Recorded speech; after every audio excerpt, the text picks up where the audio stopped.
ta sạch xiêm từ chân nú miền po miền ở vay play tây bong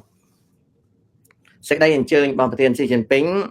đòn sạch xiêm nâng về tiệt tông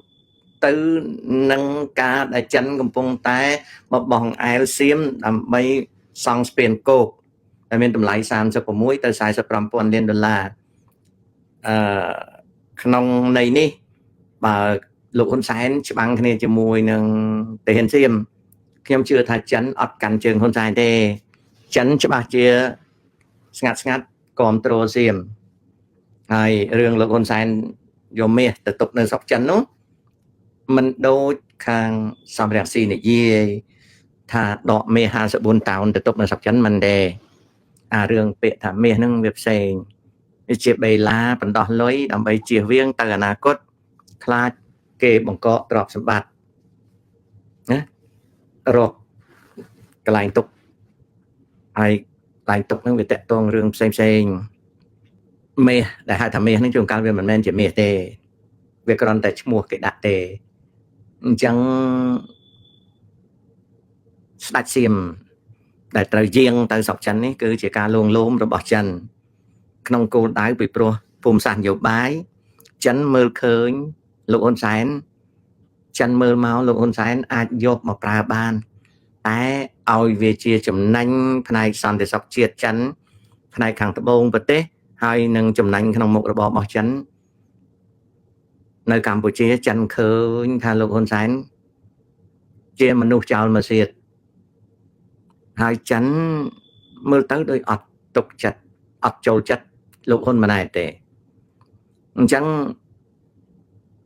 បើវាអស់ពីលោកហ៊ុនសែនទៅចិនក៏មើលឃើញថាបកូណាហ្នឹងក៏អត់មានធ្វើអីកើតទេចិនក៏យល់ដឹងថាការដែលមកចិត្តដឹកជាមួយកម្ពុជាពេកហ្នឹងអាចឲ្យយួនហ្នឹងរអៀសរសើបអញ្ចឹងការលួងលោមបបងអែលអូសទាញសៀមឲ្យចូលចិនវាសំខាន់ជាងយកចិត្តទុកដាក់បបងអែលកម្ពុជាលោកហ៊ុនសែនណាវាបើនិយាយពីសារៈសំខាន់នៃប្រទេសសៀមចំពោះចិនវាដូចថា100សារៈសំខាន់ប្រទេសកម្ពុជានិងចិនដូច10ចឹងខ្ញុំយល់ថាបើវាវាយគ្នារវាងសៀមនិងលោកហ៊ុនសែនចិនកាន់ជើងសៀមមិនកាន់ជើងលោកហ៊ុនសែនទេមិនកាន់ជើងទេហើយយួនបើសៀមវាយគ្នាខ្លាំងជាមួយលោកហ៊ុនសែនសៀមវាត្រូវបញ្ជូនគ្នាមកនិយាយជាមួយយួនវាមិនឲ្យយួនដាក់ទ័ពជួយហ៊ុនសែនទេណាអញ្ចឹងយួនត្រូវដាក់បន្ទាត់ឲ្យសៀមថាឯងវាយឲ្យទក់សាច់ហ៊ុនសែនក៏វាយចុះប៉ុន្តែកុំកាន់កាប់ខេត្តណាមួយឯងយកតែត្រឹមជំនាព្រំដែនហ្នឹងដោយសង្គ្រាមដែលវាកើតឡើងមកសៀមវាប្រកាសប្រាប់គ្នាវាយើងមិនដឹងថាវាពិតឬមិនពិតទេសៀមវាប្រកាសប្រាប់គ្នាវាថាវាប្រមូលបានដី79គីឡូម៉ែត្រក្រឡា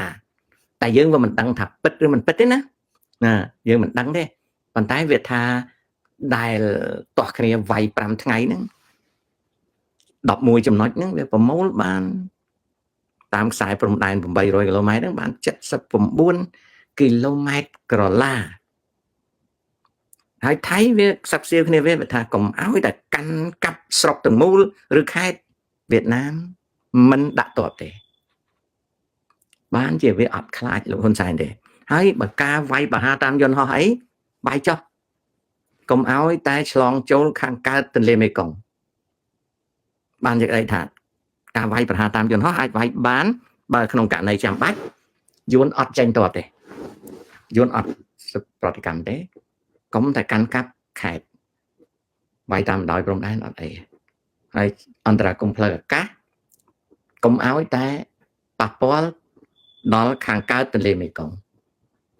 ខាងកើតទន្លេមេគង្គយកចំណុចណាគឺយកមេគង្គលើទន្លេមេគង្គលើមកចុះមកមេគង្គក្រោមគឺយួនអត់ឲ្យថៃចូលដល់ហ្នឹងទេពីព្រោះចូលដល់ហ្នឹងគឺជាការប៉ះពាល់ដល់ខ្សែសន្តិសុខអញ្ចឹងយួនហើយនឹងសៀមហ្នឹងវាទៅចែកគ្នា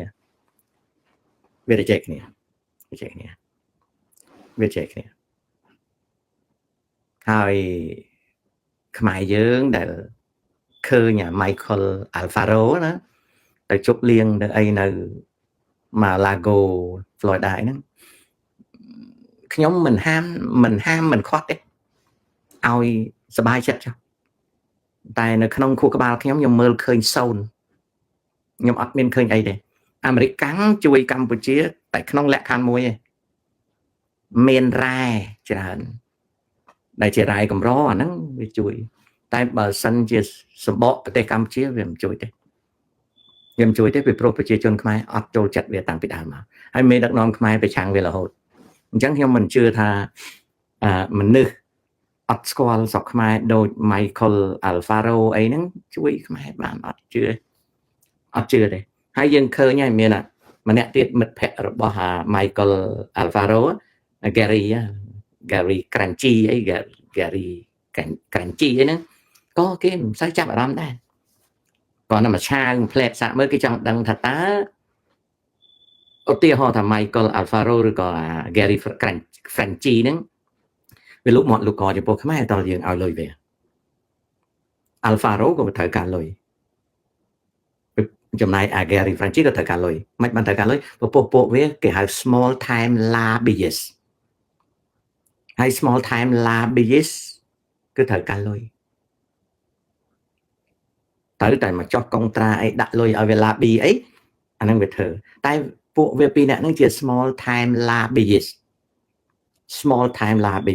ប្រែជាភាសាខ្មែរថាអ្នក lobby ធុនតូចខ្នាតតូចអញ្ចឹងយើងចោះហត្ថលេខាអីជាមួយវាបងលុយអីឲ្យវាទៅ retain វាឲ្យ lobby វា lobby ឲ្យណា lobby ឲ្យតែវាជា small time lobbyist ហើយ small ហ្នឹងមិនមែន small ធម្មតាទេ small very small ទៅទៀតមានន័យថាតូចមែនតើជួយបានតិចទេហើយចំណែកនៅក្នុងការមើលឃើញរបស់ខ្ញុំសូន្យណាហើយអារឿងហ្នឹងរឿងសុនចន្ទថុលណាហ្នឹងជាទំនុកចិត្តលោកហ៊ុនសែនណាបើលោកហ៊ុនសែនទុកចិត្តទុកទៅខ្ញុំអត់លុកមាត់ទេណាតែខ្ញុំមើលឃើញសូន្យណាចៅកាំងនេះគាត់ជួយខ្មែរបើសិនជាមានរ៉ែបើអត់រ៉ែអត់ជួយទេពីព្រោះអីប្រវត្តិមេដឹកនាំខ្មែរប្រឆាំងនឹងចៅកាំងរហូតហើយបើវាច្បាំងគ្នាធំដុំទៅខ្ញុំមើលមិនឃើញចិនកាន់ជើងលោកហ៊ុនសែនទេខ្ញុំមើលមិនឃើញអញ្ចឹងមកមើលមិនឃើញខ្ញុំនិយាយត្រង់ណាចង់ឲ្យគាត់លឺផងតែបងឯងកុំស្មានតែចិនជួយបងឯងតាំងហើយចិនឃើញប្រយោជន៍នៅសៀមច្រើនជាងនៅកម្ពុជា90ដងបងឯងមានអីហើយបើសិនជាវាមានរ៉ែកម្រឲ្យគេកោះយកអាហ្នឹងសូម្បីតែរ៉ែមាសនៅប្រទេសកម្ពុជាហ្នឹងក៏មិនធំដូចថៃដែរថៃមានរ៉ែច្រើនជាងណាហើយភូមិសាស្ត្រថៃសំខាន់ជាងភូមិសាស្ត្រកម្ពុជា90ដងណាអាកន្លែងព្រែកជីកក្រាហ្នឹងសំខាន់ណាស់សម្រាប់ចិនអញ្ចឹងខ្ញុំមើលមិនឃើញថាបើ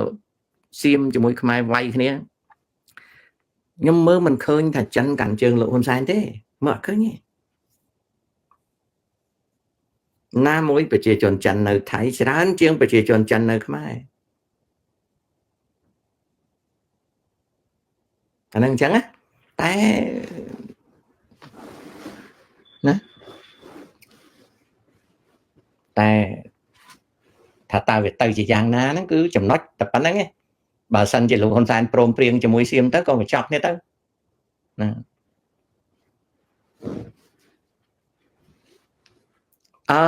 the chaos ប្រទេសកម្ពុជាវាជា domino ហើយនយោបាយអ្នកដឹកនាំកម្ពុជាធ្វើអដែលតាមដានចាស់អត់មានការកែច្នៃភូមិសាស្ត្រនយោបាយថ្មីទេគឺធ្វើតាមដានចាស់ណាអានឹងអញ្ចឹងហួរឡាវីហួរហ្គីតា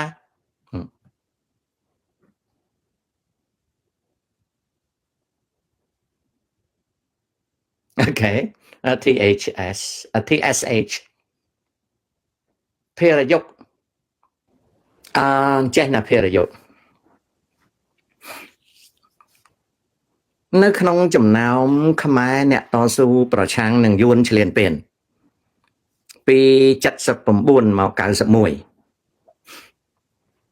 គ្មានខ្មែរណាមួយដែលនៅក្នុងក្រុមតស៊ូប្រឆាំងយួនឈ្លានពានបានកាន់ផែនទីសម្គាល់ថាកន្លែងនេះជាទឹកដីខ្មែរកន្លែងនោះជាទឹកដីសៀមអត់មានទេនឹងទី1ទី2ខ្មែរដែលតស៊ូប្រឆាំងនឹងយួនឈ្លានពានត្រូវការជំរកបើគ្មានជំរកទេมันអាចច្បាំងជាមួយយួនបានឡើយនឹងទី2ទី3អន្តរជាតិមួយចំនួនអាស៊ានបូកនឹងបពុរបស់អាមេរិកនិងបពុរបស់ចិននាំគ្នាជួយក្រុមតស៊ូខ្មែរប្រឆាំងយួនឈ្លានពានมันអាចធ្វើប្រតិបត្តិការលើទឹកដីកម្ពុជាទេពីព្រោះបើសិនណាជាគេនិយាយថាគេធ្វើអ្វីលើទឹកដីកម្ពុជាយួនវាចោទថាខុសច្បាប់បើសង់មន្ទីរពេទ្យបើសង់ជំរំជនភៀសខ្លួនវាតលតែមានទឹកផឹកវាតលតែមានបាយស៊ីអាហារវាតលតែមានសម្ភារៈដឹកមកពីណាដឹកមកពីណាដឹកមកពីថៃអ្នកណាដឹករថយន្តថៃអញ្ចឹងរថយន្តថៃมันអាចដឹកចូលដីកម្ពុជាទេมันអាចទេតែដឹកចូលដីកម្ពុជាយួនវាបាញ់ថៃថាថៃឈ្លានពានក្នុងនាមវាជាមួយហេងចម្រិនជាមួយគ្នាអញ្ចឹងសំណួរសួរថាតើជំរំជនភៀសខ្លួនតាមបណ្ដោយព្រំដែនពី79មក91ធ្វើនៅលើដីខ្មែរឬធ្វើនៅលើដីសៀមចម្លើយដូចតទៅបច្ចេកទេសការទូតជំរំទាំងអស់នៅលើដីថៃនៅសុភារៈយុគ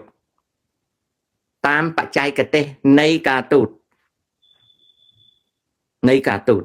ជំរំជនភៀសខ្លួនទាំងអស់ឲ្យតែ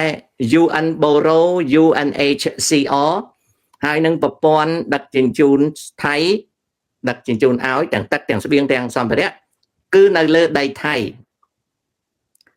អញ្ចឹងវាមានតែមពី de jure ស្របច្បាប់ឬ de facto សន្មត់ថាស្របច្បាប់ de facto ដីហ្នឹងមិនដឹងដីអ្នកណាពិតទេប៉ុន្តែគេសន្មត់ថាជាដីថៃសុភារៈយុគត្រូវស្ដាប់ពាក្យបច្ចេកទេសគេសម្គាល់អញ្ចឹងណាអញ្ចឹងនៅពេលដែលយួនផ្លោងដាក់អន្តរជាតិគេតវ៉ាគេថាអ្នកផ្លោងដាក់នៅពេលដែលគេធ្វើការងារនៅក្នុងដីនឹងដីថៃផ្លោងដាក់ដីថៃ UNHCR កាកបាទក្រហមអន្តរជាតិអង្គការនេះដែលទៅជួយជនភៀសខ្លួនណាជួយនៅលើដីណាដីថៃអត់ដែលនិយាយថាជួយលើដីខ្មែរទេអញ្ចឹងជំរំជនភៀសខ្លួនតាមបណ្ដោយព្រំដែនវានៅលើដីណា de facto ដីថៃចុះ de jure ភាពស្របច្បាប់ពិតប្រាកដយ៉ាងម៉េចអត់ដឹងអត់មានអាការផែនទីទេអូខេបន្តមកទៀតថៃវាប្រកាសឲ្យស្រេចថាវាមិនដែលមកឈ្លានពានកម្ពុជាទេណាវាមិនដែលមកឈ្លានពានកម្ពុជាទេវាដឹកស្បៀងដឹកអីដឹកទឹកដឹកសម្ភារៈអីវាឲ្យជនភៀសខ្លួនពីព្រោះជនភៀសខ្លួនវាឲ្យស្នាក់នៅអញ្ចឹងមានន័យថាម៉េចដីនឹងដីរបស់វា de facto ចុះផ្លូវច្បាប់តលតែងផែនទីសមាជិកអ្នកតស៊ូប្រឆាំងយួនឈ្លានពានពី79ដល់91គ្មានអ្នកណាកាន់ផែនទីទេអូខេណាហើយចុះខ្មែរក្រហមណាកាន់កាប់ស្វាយចេកកាន់មេឡៃកាន់ភ្នំខៀវអីដងរែកអីណាឧទាហរណ៍ដូចជំរំតាទុំអីណាតើវាជាដីខ្មែរកម្ពុជាឬក៏ដីសៀម nơi không tầm bắnសមរភូមិដែលមិនមានព្រំដែនដែលសំទោសនៅក្នុងសមរភូមិដែលមិនមានជាជំរំជនភៀសខ្លួនអានឹងនៅក្នុងដីខ្មែរបើយួនវាផ្លោងដាក់វាវាយវាឈូសសៀមអត់ដឹងទេអន្តរជាតិក៏អត់ដឹងដែរអានឹងនៅលើដីខ្មែរហើយចុះមានក្រោយឆ្នាំ82សីហនុទៅទទួលសារតាំងខ្ញុំនៅមានរូបថតរហូតដល់ថ្ងៃសីហនុទទួលសារតាំងអង្គទូតនឹងគេទៅថ្វាយសារតាំងដល់សីហនុតើអាផ្ទះដែលសីហនុទទួលសារតាំងនេះជាដីណាគេសន្មតថាដីខ្មែររដ្ឋាភិបាលកម្ពុជាប្រជាធិបតេយ្យចម្រុះដែលគេហៅត្រីភាគីនឹងវាតាំងនៅលើដីណាតាំងនៅលើដីខ្មែរអត់តាំងលើដីថៃទេដល់បានទេអញ្ចឹងតាតុំសុកសានភ្នំបន្ទាត់ព្រៃច័ន្ទនងច័ន្ទបើវាជាទីតាំងដែលស្ដេចសីហនុគាត់ទៅទទួលសារតាំងទៅអីអាហ្នឹងគេសន្មតថាជាដីខ្មែរពីព្រោះវាខុសច្បាប់ដែលទទួលសារតាំងនៅលើដីថៃចុះបើសីហនុទៅនងច័ន្ទទៅព្រៃច័ន្ទទៅតាណាតាណីហើយសួរសពទុកប្រជាជនអានោះគេហៅថាទស្សនកិច្ចនរោត្តមសីហនុនៅតាមជំរំជនភៀសខ្លួនចុះជំរំជនភៀសខ្លួននៅលើដីណាដីថៃណែវាអញ្ចឹងអូខេភារយុគវាដូចនេះណាឥឡូវឧទាហរណ៍ថាឲ្យញឹកប៊ុនឆៃមកនិយាយថាជំរំនងច័ន្ទរបស់អ្នកណាដីណាណាជំរំនងច័ន្ទដែលជាឈុតកកាន់ណាតែដីរបស់អ្នកណាជាឈុតថាដីខ្មែរថៃវាថាដីនឹងដីថៃពីព្រោះអីពីព្រោះឡានវាដឹកអង្គទៅដាក់នៅនោះអូខេចប់ជំរំជនភៀសខ្លួនព្រៃច័ន្ទពីដើមគេហៅនងសមិទ្ធសៅអីចឹងណាតើអាចជំរំរបស់ណាដីនឹងដីរបស់ណាអ្នកកាន់ជំរំដែលជាខ្មែរថាដីរបស់ខ្មែរតែថៃវាថាមែនទេដីរបស់អញមិនបានដឹងដីអញដឹកទឹកអញដឹកសម្ភារៈអញដឹកស្បៀងទៅឲ្យបើមិនមែនដីអញឡានអញចូលមិនបានស្ដាប់តើនេះដូចឧទាហរណ៍ជំរំ007បើយើងសួរអិនសខនមូលសេរីថាដីរបស់ណាដីជំរំថ្មីហ្នឹងថាដីខ្មែរសៀមវាថាណូដីថៃបើមិនមែនដីថៃអញមិនមែនដឹកអង្គដឹកអីឲ្យស៊ីទេណា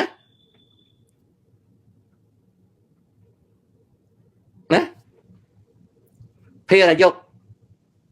ក្មួយឯងយល់ខ្ញុំរៀបរាប់ជូនទេហើយអិនសខនមូលសេរីនៅជំរំថ្មី007មានកាន់ផែនទីទេអត់ហើយចុះជាឈុតនៅនងច័ន្ទអត់ណាហើយចុះជាឈុតជាមួយនឹងលោកជុំឈៀងជំរំព្រៃច័ន្ទណា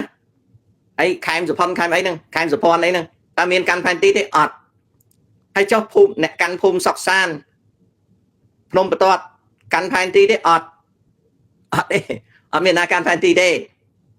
ហើយសួរថានៅក្នុងឆ្នាំ79ដល់91ហ្នឹងមានមេតបនៃចលនាតស៊ូប្រឆាំងយួនឆ្លៀនពៀនណាប្រកាសថាដីនៅដីខ្មែរទេអត់មានទេបើអ្នកណាប្រកាសថាដីខ្មែរគឺសៀមវាអត់ដឹកស្បៀងឲ្យទេរដ្ឋដឹកស្បៀងឲ្យទេខុសច្បាប់វាណាអូខេចុះជំរំដងរែកបើវាជាជំរំជនភៀសខ្លួនអាហ្នឹងគឺដីថៃចុះបើវាជាជំរំកងទ័ពប្រដាប់អាវុធអាហ្នឹងដីអាណាអញដឹងទេថៃអញមិនដឹងទេពួកអញគ្មានមុខសញ្ញាដឹកអង្គដឹកស្បៀងឲ្យអ្នកកាន់ប្រដាប់អាវុធទេតែដឹកយួនវាចោទថាអញខុស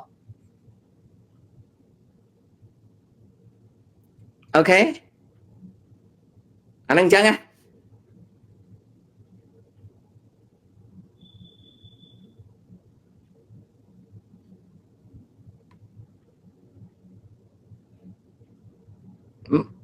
ឧទាហរណ៍ដូចខំសុភ័ណ្ឌគាត់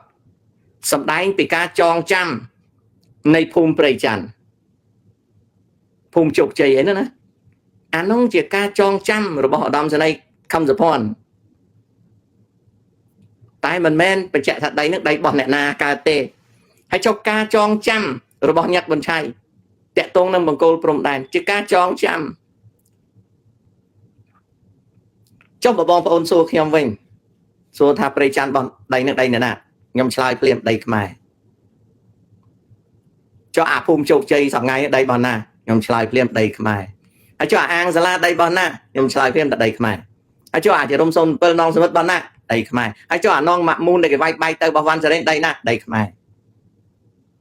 ហើយចុះអាចរុំទៅអាតុំរបស់ណាដីខ្មែរហើយចុះអាសុកសានអាភ្នំបន្ទាត់អាដងរ៉ែកអីរបស់ណាដីខ្មែរបងប្អូនសួរខ្ញុំឆ្លើយថានឹងដីខ្មែរអូខេចុះទៅសួរថៃថាដីវា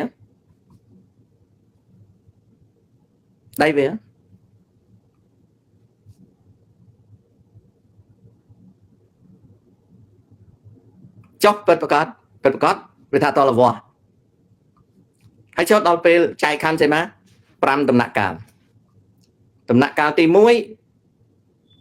ទទួលស្គាល់បង្គោលព្រំដែនចាស់ដំណាក់កាលទី2ប្រើ GPS GSNN LiDAR វាស់ស្ទង់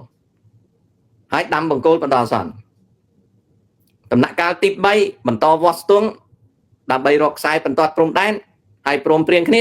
ដាំបង្គោលពី50ម៉ែត្រទៅ100ម៉ែត្រទី3ទី4ពិភាក្សាថាទៅអនាគតត្រូវសង់របងព្រំដែនយ៉ាងម៉េចដំណាក់កាលទី5យកសំណុំឯកសារព្រមព្រៀងទាំងអស់ឡើងថ្នាក់រដ្ឋាភិបាលឲ្យសម្រេចហើយចុះហត្ថលេខាលើកិច្ចព្រមព្រៀងឬក៏ពិភាក្សារឿងផលិតផែនទីថ្មីនៅក្នុងមាត្រដ្ឋានណាមួយដែលភាគីទាំងពីរព្រមព្រៀងអាប់ដេតខ្សែបន្ទាត់ព្រំដែន5ដំណាក់កាល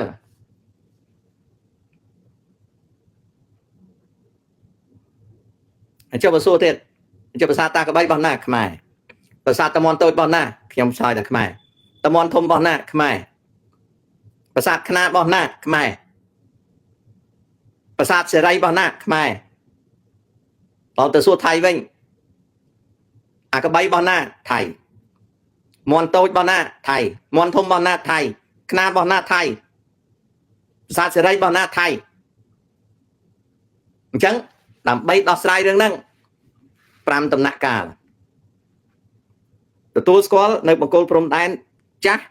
ពីឆ្នាំ1904 1907ដំណាក់កាលទី1ទី2ធ្វើការវាស់វែងប្រើ LiDAR ប្រើ GPS GSNN អីហ្នឹងទៅតាមបច្ចេកទេសព្រមព្រៀងហើយបោះបង្គោលតម្រុយបន្តអាសន្នទី3បន្តស្វែងរកចំណុចព្រមព្រៀងគ្នានៃខ្សែព្រំដែនហើយបោះបង្គោលបន្តអាសន្នពី50ទៅ100ម៉ែត្រទី4និយាយរឿងរបងព្រំដែនទី5លើកសំណុំរឿងទៅថ្នាក់រដ្ឋាភិបាលឲ្យសម្រេច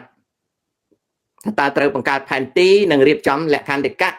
ជាសន្ធិសញ្ញាយ៉ាងម៉េចដើម្បីចុះហត្ថលេខាមួយគ្នា5ដំណាក់កាលបានចេញព្រំដែនខាងថៃប្រជាជនគេមានសិទ្ធិតវ៉ាខាងខ្មែរងើបមួយវាយមួយអូខេប៉ុណ្ណឹងស្ដាប់តើនៅនិយាយ3 4 5ដងអូខេ